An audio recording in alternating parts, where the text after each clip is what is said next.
మీరు మీ చుట్టూ భౌతిక వస్తువుల్ని ఎంత పెంచేసుకుంటే అంతగా ఆ వస్తువుల మధ్య ఇరుక్కుపోతారు. ఇక స్వేచ్ఛగా బ్రతకటం అనేది అసాధ్యమైపోతుంది. ఒక్కసారి ఏదైనా మిడిల్ క్లాస్ ఇంటికి వెళ్ళి చూడండి, ఎన్ని వస్తువులో.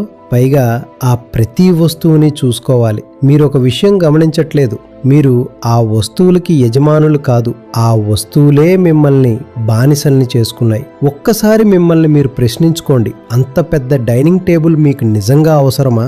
ఆ అల్మారా నిండా ఉన్న ఆ వస్తువులన్నీ మీకు కావాల్సిందేనా?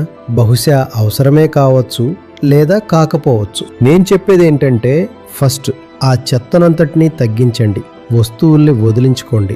రెండోది, ఇల్లు తలతళ్లాడుతూ అద్దంలా ఉండటమే జీవిత పరమార్థం అనుకోవటం మానేయండి. నిజానికి ఆడవాళ్ళందరినీ ఒక 5 ఏళ్ల పాటు బాయ్స్ హాస్టల్స్లో ఉంచాలి. అబ్బాయిలు ఎంత గజిబిజిగా ఉన్నా హాయిగా పడుంటారు.